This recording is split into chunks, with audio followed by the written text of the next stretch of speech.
সিন্ডিকেটের দাপটে অসহায় ভোক্তা, বাজারে নতুন আলু উঠলেও দাম আকাশচুম্বী। মুন্সিগঞ্জে প্রতি কেজির দর ১২০ টাকা, মনিটরিং জোরদারের দাবি। রাজনৈতিক পথ পরিবর্তনে পলাতক মেয়র, জন্ম নিবন্ধন সহ প্রয়োজনীয় সেবা না পেয়ে বিপাকে বাসিন্দারা। খুঁড়িয়ে চলছে টাঙ্গাইল পৌরসভার কার্যক্রম।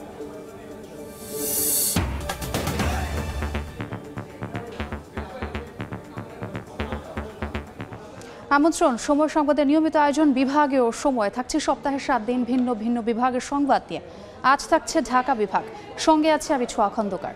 সিন্ডিকেটের দাপটে অসহায় ভোক্তা, বাজারে নতুন আলু উঠলেও নিয়ন্ত্রণে আসছে না দাম। মুন্সিগঞ্জে প্রতি কেজির দর ১২০ টাকা, আর আমদানি করা আলুর কেজি ৭০ টাকা। বাজার তদারকিতে জোর দেওয়ার দাবি ক্রেতাদের। বাজারে উঠেছে নতুন আলু, এরপরও বিক্রি হচ্ছে আগুন দরেই।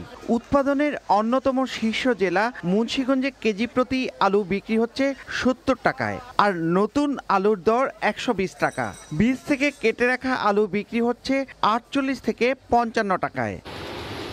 জেলার ৫৮ হিমাগারে এখনও মজুত রয়েছে ৬২,০০০ মেট্রিক টন আলু, এর মধ্যে ৩১,০০০ মেট্রিক টনই খাবারের। এরপরেও বাজারে এমন অস্বাভাবিক পরিস্থিতির জন্য ক্ষোভ প্রকাশ করেন ভোক্তা। আমাদের সাধারণ মানুষ যারা আমাদের নাগাদের বাইরে চলে গেছে আলুর বাজারটা আর কি। সিন্ডিকেটের ব্যাপারে আমরা আলুর দামটা অনেক বেশি। হিমাগড় থেকে আমরা আনি ৬৫-৬৬, বেশি ৭০। ভোক্তাদেরকে যেভাবে ভর্তুকি দিচ্ছে, একই ভর্তুকিটা যদি আমরা কৃষকদেরকে দিতে পারি, তারা যে আপনার যে সার, বীজ, কীটনাশক এগুলো যে এখন ক্রয় করছে, এগুলো কিন্তু তারা প্রতিনিয়ত আমাদেরকে অভিযোগ করছে। আর কৃষি বিভাগ বলছে বেশিরভাগ কৃষকই পুঁজির অভাবে আলু সংরক্ষণ করতে পারছেন না, যার ফায়দা লুটছে মধ্যস্বত্বভোগীরা। আমাদের অধিকাংশ প্রান্তিক কৃষক তারা তো আসলে নিজেরা সংরক্ষণ করতে পারে না, তারা প্রথমেই তো বিক্রি করে দেয় আমাদের যারা মধ্যস্বত্বভোগী আছে তাদের কাছে।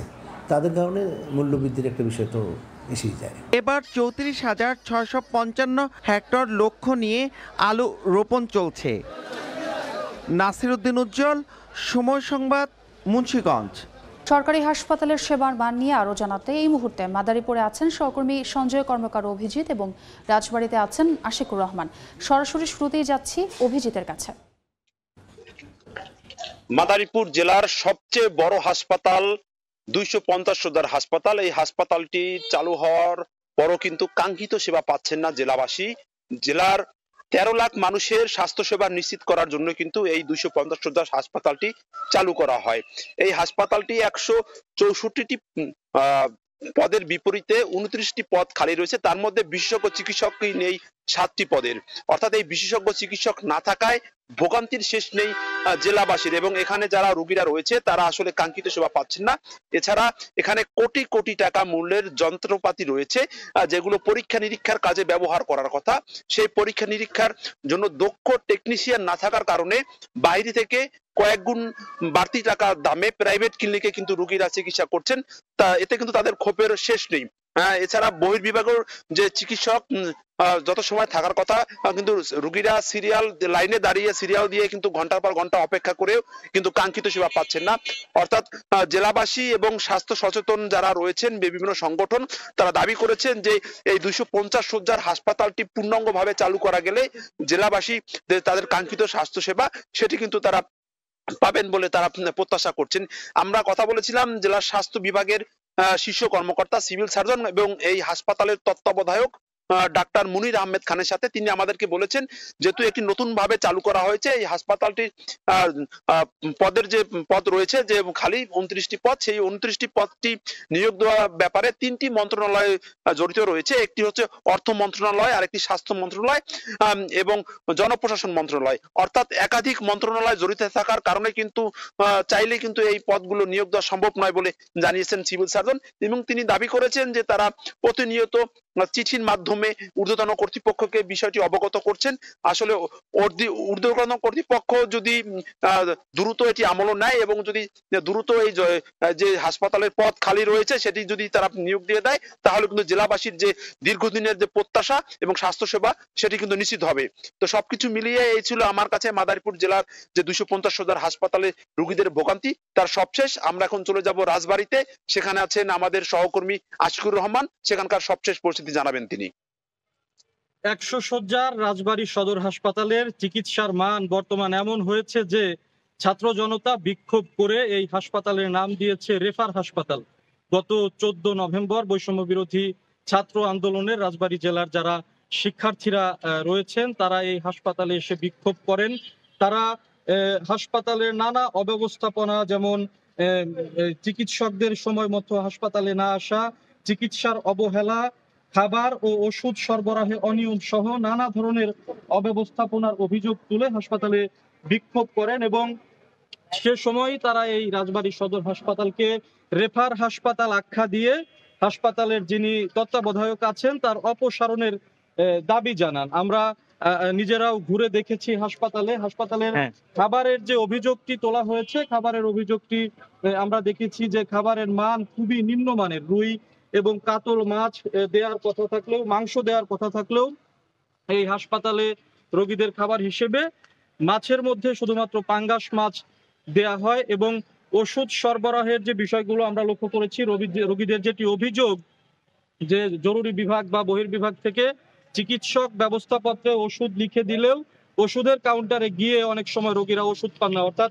বিশেষ করে দামি যে ওষুধগুলো, অ্যান্টিবায়োটিক ওষুধগুলো রয়েছেন সেই ওষুধগুলো কাউন্টার থেকে দেয়া হয় না বলে অভিযোগ রোগীদের। আর আরেকটি অভিযোগ, গুরুত্বপূর্ণ অভিযোগ, সেটি হচ্ছে যে চিকিৎসকদের কর্মস্থলে সকাল 8:30টার দিকে উপস্থিত হওয়ার কথা থাকলেও আমরা নিজেরাও হাসপাতালে দেখেছি 11:30, 12টায়ও কিছু কিছু চিকিৎসক হাসপাতালে অনুপস্থিত দেখা গেছে। তবে আমি কথা বলেছি জেলা সদর হাসপাতালের যিনি তত্ত্বাবধায়ক ডাক্তার মোহাম্মদ আব্দুল হান্নানের সঙ্গে। তিনি আমাকে জানিয়েছেন যে তারও কিছু সীমাবদ্ধতা রয়েছে, অর্থাৎ এখানে এই হাসপাতালে জনবলের সংকট রয়েছে। এছাড়া 250 শয্যার একটি এই রাজবাড়ী 100 শয্যার হাসপাতালটি 250 শয্যার উন্নীতকরণের যে কাজ চলছে, সেই 250 শয্যার কাজ চলার সেই কাজটিও কিন্তু এখনো পর্যন্ত শেষ হয়নি। তবে এই কাজটি যখনই শেষ হবে তখনই কিন্তু এই হাসপাতালের চিকিৎসার মান আরো ভালো হবে বলে মনে করছেন সদর হাসপাতালের তত্ত্বাবধায়ক ডাক্তার মোহাম্মদ আব্দুল হান্নান। তো এই ছিল আমার কাছে রাজবাড়ী সদর হাসপাতাল থেকে চিকিৎসা সেবার সবশেষ খবর। সরাসরি যুক্ত ছিলাম মাদারীপুর এবং রাজবাড়ীতে।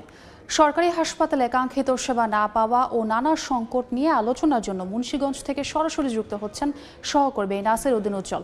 তার সঙ্গে আলোচনায় যুক্ত হবেন মুন্সিগঞ্জ জেনারেল হাসপাতালের ভারপ্রাপ্ত তত্ত্বাবধায়ক দেওয়ান নিজামুদ্দিন আহমেদ।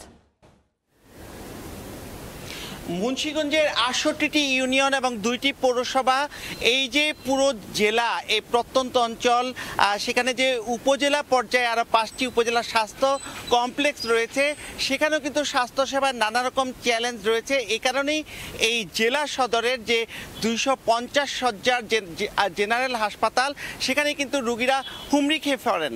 কিন্তু এখানকার যে স্বাস্থ্য পরিস্থিতি, সেখানে একটি শুধু দৃষ্টান্ত যে 99 জন নার্সের যে পদ রয়েছে সেখানে 46 জনই খালি, আর চিকিৎসক সহ নানা রকম এখানে কিন্তু চ্যালেঞ্জ রয়েছে। একই সঙ্গে এখানকার যে দালালদের দৌরাত্ম্য রয়েছে, এখানকার যে বিভিন্ন রকম সমস্যায় রুগীকে ঢাকা রেফার করা হয়, সেই অ্যাম্বুলেন্সটুকুও কিন্তু পাওয়া যায় না। তো এই সমস্যা শুধু মুন্সিগঞ্জেই নয়, আপনারা শুনেছেন যে এই শরীয়তপুরে যে অবকাঠামো আছে, কিন্তু সেখানে অবকাঠামো চালু করা যাচ্ছে না, সেখানে শয্যার সংকট। এরকম যেই শয্যাগুলো রয়েছে তার চেয়ে বেশি কিন্তু রুগী আসছে, কিন্তু এই রুগীদের সেবা দেওয়ার ক্ষেত্রে যেই চ্যালেঞ্জগুলো, এইসব বিষয়ে আমরা এখন কথা বলবো এই মুন্সিগঞ্জ জেনারেল হাসপাতালের যিনি তত্ত্বাবধায়কের দায়িত্বে রয়েছেন দেওয়ান নিজামুদ্দিন আহমেদ হেলাল, যে এ থেকে পরিত্রাণের উপায় কি। শুভ অপরাহ্ন, ধন্যবাদ সময় টিভিকে। সত্যিকার অর্থে আপনারা জানেন মুন্সিগঞ্জ জেলা প্রাচীন সভ্যতার গৌরবময় ঐতিহাসিক জেলা। এই জেলায় প্রায় 16 লক্ষ লোকের বসবাস। 250 বেড জেনারেল হাসপাতাল, সকল উপজেলা সদর এবং আশেপাশের বিভিন্ন কানেক্টর যে জেলা আছে তাদের এক বিভিন্ন অংশ এখানে চিকিৎসা সেবা নেয়। আমরা 250 বেড চালু হওয়ার পরও সবসময় 270-80 সারপ্লাস রুগী ভর্তি থাকে। এখানে আমাদের চিকিৎসা সেবা সন্তোষজনক, কিন্তু আমরা সত্যিকার অর্থেই পর্যাপ্ত জনবল, চিকিৎসক, নার্স এবং আউটসোর্সিং যে স্টাফ, তাদের সংকট থাকায় আমরা চিকিৎসা সেবা ভালোভাবে সম্পন্ন করতে পারি না। বিভিন্ন সমস্যার মুখোমুখির কারণে আমাদের এখানে 24টি কেবিন এবং হাসপাতালে যে ক্লিনিং কার্যক্রম, পরিচ্ছন্ন কর্মী নাই এবং বিভিন্নভাবে আমরা যখন রোগীকে চিকিৎসা সেবা দিতে যাই, doctor, nurse, ward boy, cleaner সমন্বয়ের অভাব হলেই সেখানে চিকিৎসা সেবা ব্যাহত হয়। বর্তমানে এই জেলায় দিন দিন রোগীর সংখ্যা বেড়ে যাচ্ছে এবং প্রতিদিন 1400 থেকে 1500। মানে পরিত্রাণের উপায় পরিত্রাণের উপায় হলো অবিলম্বে আমাদের জনবলগুলো যদি আমরা পেয়ে যাই তাহলে আমরা মনে করেন চিকিৎসা সেবা বর্তমানে যতটুকু চলছে এর চেয়েও আরও পুরো গতিতে আমরা চালাতে পারবো এবং এলাকার জনগণ প্রপার চিকিৎসাটা পাবে এবং জনগণ উপকৃত হবে। এখানে নদী ভাঙ্গন থেকে আরম্ভ করে দূর দূরান্ত বিভিন্ন উপজেলার আশেপাশে থেকে প্রতিদিন। আপনি বলছিলেন যে ভৌগোলিক কারণে এই জেলার যে অবস্থান, যে নারায়ণগঞ্জের অনেকটা বড় এলাকার মানুষ এখানে চিকিৎসা নিতে আসে, শরীয়তপুর থেকে এই দিঘির পার হয়ে আসে এবং মাদারীপুর বিভিন্ন অঞ্চলের রুগীরা এখানে আসছেন। তো এ থেকে পরিত্রাণের উপায় কি, আমরা যে কিভাবে এই হাসপাতালের মানটা বৃদ্ধি করতে পারি? আপনারা হয়তো জানেন যে ভৌগোলিক কারণে আমাদের মুন্সিগঞ্জের পাশে আছে নারায়ণগঞ্জ, আমাদের পাশে আছে পদ্মা নদীর ওই পারে শরীয়তপুর, মাদারীপুর। এই 4টা জেলায় কোনো মেডিকেল কলেজ নাই, যার কারণে আমাদের এখানে দীর্ঘদিনের দাবি অত্র জেলায় যদি একটা মেডিকেল কলেজ স্থাপন হয় তো এই 4টা কানেক্টর জেলার সকল জনগণ তৃণমূল পর্যায় সহ সবাই সুচিকিৎসা নিতে পারবে এবং চিকিৎসা সেবা অনেক দূর গতিশীল হবে এবং এখান থেকে যে সকল রোগী ঢাকা শহরে রেফার করে চিকিৎসার জন্য যায়, সব ধরনের ফ্যাসিলিটি যেখানে মেডিকেল কলেজ যদি স্থাপন হয় তাহলে রোগীরা 100% চিকিৎসা পাবে বলে আমি মনে করি। এবং যে দালালদের দৌরাত্ম এবং অন্যান্য সমস্যা, যে কিছু হলে ঢাকায় রেফার করে এবং পুরো ওষুধ পাচ্ছেন না রোগীরা, এই কারণ কি? দালালদের ব্যাপারে কর্তৃপক্ষ জিরো টলারেন্স। ইতিমধ্যে এর আগে 4 জন দালাল হাসপাতালে গ্রেপ্তার হয়েছে এবং এটা আমরা কঠোরভাবে এটা দমন করছি এবং আগামীতে এই সমস্যাটা আমরা অচিরেই সমাধান করতে পারবো। স্থানীয় জেলা প্রশাসন। ধন্যবাদ আপনাকে। এই মুন্সিগঞ্জের যে সমস্যার কথা বলছিলেন, যে এই কিছু কারণে, নানা কারণেই কিন্তু রোগীদের ঢাকায় রেফার করা হয়, কিন্তু এখানকার যে অ্যাম্বুলেন্স সমস্যা রয়েছে, আরও নানা রকম সমস্যা রয়েছে এবং এই জেলার এইসব সমস্যার সমাধানের জন্য তিনি বলছেন যে এখানে 250 শয্যার সঙ্গে মেডিকেল কলেজ করা সম্ভব, আর সেটি করলে কিন্তু সব রকমের চিকিৎসকরা এখানে থাকবেন এবং অনেক স্টুডেন্ট থাকবেন। এতে এই যে প্রান্তিক মানুষের যে চিকিৎসা সেবা সেটি সুনিশ্চিত করা যাবে বলে তিনি মনে করছেন। তো এই ছিল মুন্সিগঞ্জ থেকে স্বাস্থ্য বিভাগের সবশেষ। সরাসরি যুক্ত ছিলাম মুন্সিগঞ্জে। মেয়র ঘুরিয়ে চলছে টাঙ্গাইল পৌরসভার কার্যক্রম। দিনের পর দিন ঘুরেও মিলছে না জন্ম নিবন্ধন, মৃত্যু সনদ সহ অন্যান্য সেবা। কাজ না হওয়ায় ফিরে যেতে হচ্ছে সেবাগ্রহীতাদের। বাসিন্দারা জানান, আওয়ামী লীগ সরকার পতনের পর থেকেই পলাতক টাঙ্গাইল পৌরসভার মেয়র সিরাজুল হক আলমগীর। এরপর মেয়রের স্বাক্ষর লাগে এমন সব কাজ বন্ধ হয়ে যায়। পরে অতিরিক্ত জেলা প্রশাসক শিহাব রায়হানকে পৌরসভার প্রশাসক হিসেবে নিয়োগ দেয়া হয়, কিন্তু এতেও কাটেনি সময় আরেকবার। মাঠে মাঠে পেঁয়াজ বীজ উৎপাদনের কর্মযজ্ঞ। ফরিদপুরে ব্যস্ত সময় কাটাচ্ছেন কৃষকরা।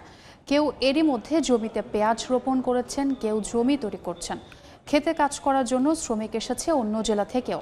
তবে কৃষকের দাবি, এবছর পেঁয়াজের দাম বেড়ে যাওয়ায় বীজ উৎপাদন খরচ বেশি পড়ছে। কৃষি বিভাগ বলছে উৎপাদন বাড়াতে কৃষকদের সব ধরনের সাহায্য করা হচ্ছে। বিভাগীয় সময়ের শীর্ষ সংবাদগুলো জানিয়ে দিচ্ছে আরেকবার। সিন্ডিকেটের দাপটে অসহায় ভোক্তা। বাজারে নতুন আলু উঠলেও দাম আকাশচুম্বী। মুন্সিগঞ্জে প্রতি কেজির দর 120 টাকা, মনিটরিং জোরদারের দাবি। এই ছিল বিভাগীয় সময়। আগামীকাল থাকবো চট্টগ্রাম বিভাগের আয়োজন নিয়ে। সঙ্গেই থাকুন সময়।